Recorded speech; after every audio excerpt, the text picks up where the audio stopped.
हमारे देश भारत में कुछ ऐसी जगह मौजूद हैं जो खूबसूरती के मामले में विदेशों को भी पीछे छोड़ती हैं। कुछ प्राकृतिक जगह पहाड़ों से घिरी हैं, तो कुछ जगह अपनी हरियाली और बारिश के लिए जानी जाती हैं। इसके अलावा भारत में कुछ ऐसी जगह हैं जिन्हें हम अगर स्विट्जरलैंड से तुलना करके देखें तो ये बिल्कुल खरी उतरती हैं। यहाँ जाने पर मानो स्वर्ग का अनुभव होता है। और ये जगह है भारत का मेघालय राज्य। इसे बादलों का घर और मिनी स्विट्जरलैंड भी कहा जाता है। मेघालय भारत के उत्तर पूर्व में मौजूद एक बेहद ही सुंदर राज्य है। यहाँ पर्वत हैं, पहाड़ हैं, झरने हैं, नदियां हैं, घास के मैदान हैं और भारी बारिश देखने को मिलती है। ये दुनिया की सबसे गीली जगहों में से सबसे नम जगहों में से एक है। जब यहाँ की हरियाली पर बारिश की बूंदें पड़ती हैं, तो ये पेड़ पौधे एसी जैसी ठंडी हवा देते हैं। यहाँ एक झरना बहता है, उसके पीछे एक ऐसी कहानी छिपी है जो आपको रुला देगी। उसे हम वीडियो में आगे जानेंगे। मेघालय की राजधानी है शिलोंग, जो यहाँ का सबसे बड़ा शहर है। मेघालय एक समय पर असम का ही हिस्सा हुआ करता था, लेकिन 1972 में ये राज्य असम से अलग होकर एक नया राज्य बना, जिसे मेघालय नाम दिया गया। मेघालय का मतलब होता है बादलों का घर, और ये ऐसा ठीक दिखता भी है। मेघालय का क्षेत्रफल है 22,720 स्क्वायर किलोमीटर और यहाँ की आबादी 2024 के अनुसार लगभग 33,87,000 है, जिसमें महिला और पुरुषों की संख्या लगभग बराबर ही है। मेघालय में अनेकों जनजातियों के लोग रहते हैं, जिनकी खुद की अलग अलग मान्यताएं और आस्था हैं। यहाँ के 75% लोग क्रिस्ती धर्म को मानते हैं, जिसमें खासी, जैनशिया और गारो जनजाति के लोग शामिल हैं, जबकि 15% की आबादी में हिंदू धर्म के लोग हैं। इसमें ज्यादातर वो लोग हैं जो असम में काम कर रहे हैं या दूसरी वजह से हैं, जबकि यहाँ की आबादी में 8% हिस्सेदारी इस्लाम धर्म को मानने वालों की है। यहाँ जो मुस्लिम समुदाय है वो अलग अलग जाति जनजातियों से मिलकर बना है, जबकि 2% में बौद्ध और कुछ प्राचीन परंपराओं को मानने वाले लोग हैं। ये है मेघालय में मौजूद मौसिनरम गांव। ये एक छोटा सा गांव है जहां दुनिया में सबसे ज्यादा बारिश होती है, इसीलिए ये वर्ल्ड्स वेटेस्ट प्लेस है। यहाँ सबसे ज्यादा बारिश देखने को मिलती है। ये गांव मेघालय के खासी हिल्स में मौजूद है, जो कि राजधानी शिलोंग से 60 किलोमीटर दूर है। इस गांव में हर साल लगभग 467.4 इंचेस यानी कि 11,871 मिलीमीटर बारिश होती है, और इतनी ज्यादा बारिश दुनिया के किसी हिस्से में नहीं होती। ये बारिश खासतौर पर और ज्यादा तब बढ़ जाती है जब जून और सितंबर का महीना चल रहा होता है। यहाँ इतनी ज्यादा बारिश होने की वजह है यहाँ की हवा बहुत ही ठंडी हवा। जब मॉनसून के दौरान गर्मी से बनी भाप समंदर से ऊपर उठती है और जब ये भाप ठंडी हवा के साथ टकराती है तो पानी बरसने लगता है, और ये प्रक्रिया यहाँ बहुत ही बड़े पैमाने पर देखने को मिलती है। इस गांव की प्राकृतिक सुंदरता को शब्दों में बयां नहीं किया जा सकता। यहाँ हरियाली, पेड़ पौधों से भरे हिल्स, झरने और छोटी छोटी नदियाँ, पक्षियों की आवाज इसे सुकून भरा बनाते हैं। यहाँ आने पर शांति का जो अनुभव होता है वो दुनिया के किसी और कोने में नहीं हो सकता। जहाँ इतनी ज्यादा बारिश इस गांव की सुंदरता में 4 चांद लगाती है, तो वहीं यही बारिश गांव के लोगों के लिए कई तरह की परेशानी भी खड़ी कर देती है।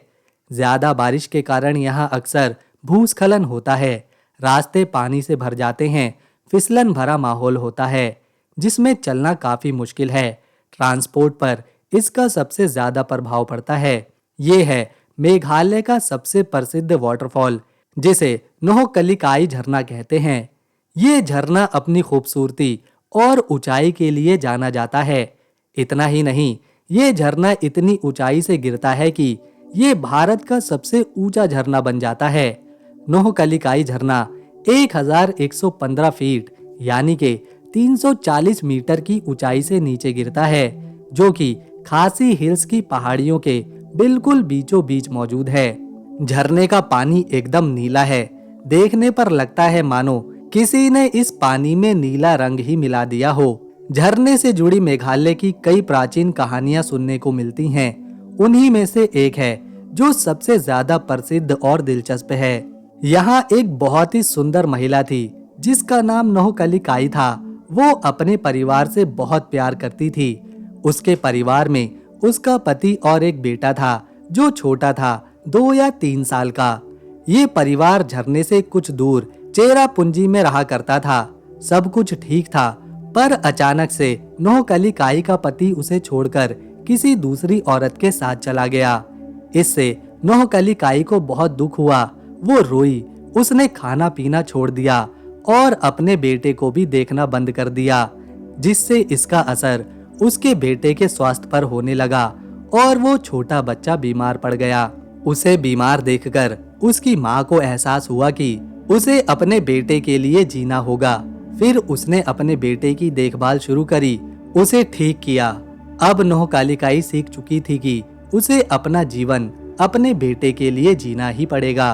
वो अपने बेटे के साथ इस झरने के पास आकर रहने लगी, जिसके लिए वो रोज खाना ढूंढने, लकड़ी लेने जंगल में जाया करती थी। एक दिन वो इसी तरह खाना ढूंढने और लकड़ी लेने जंगल की तरफ गई, लेकिन वो जल्दीबाजी में अपने बेटे को ले जाना भूल गई।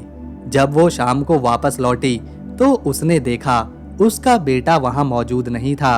वो बहुत रोई, चीखी, चिल्लाई। उसने हर जगह अपने बेटे की तलाश करी, लेकिन उसे अपना बेटा कहीं नहीं मिला। आखिरकार वो थककर हार गई और उसी झरने के किनारे आकर दुख भरी आंखों से पानी के बहाव को देखती रही। अपने बेटे को याद करती रही। अपने पति के साथ बिताए पल उसे याद आ रहे थे और इन्हीं दुख भरे पलों में उसने खुद को उस झरने के तेज बहाव के साथ बहा दिया। उसी महिला के नाम पर इस झरने का नाम पड़ा है नोहकलिकाई झरना। गांव के लोग मानते हैं कि आज भी उसकी दुखी आत्मा झरने के पास भटकती है।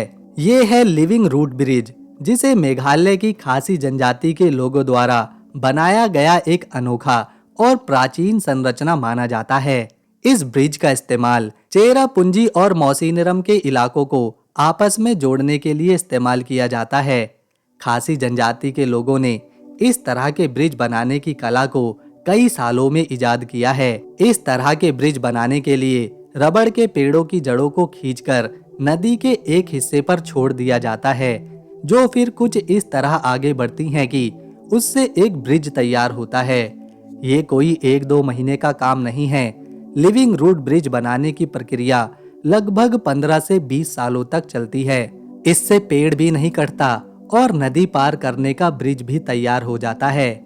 मेघालय में महिलाओं को बहुत ही सम्मान दिया जाता है। घर की मुखिया से लेकर व्यापार संभालने में उनका पूरा योगदान रहता है।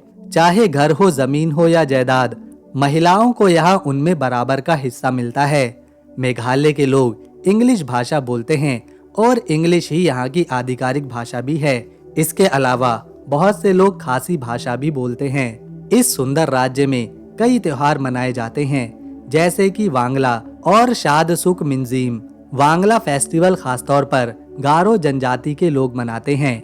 ये त्योहार कृषि और प्रकृति से जुड़ी उनकी परंपराओं का प्रतीक है।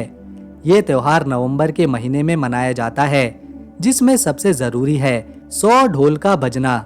इस दिन लोग ढोल बजाते हैं, गाते हैं, नाचते हैं और अपनी पारंपरिक पोशाक पहनते हैं। दूसरा त्योहार है शाद सुक मिंजीम।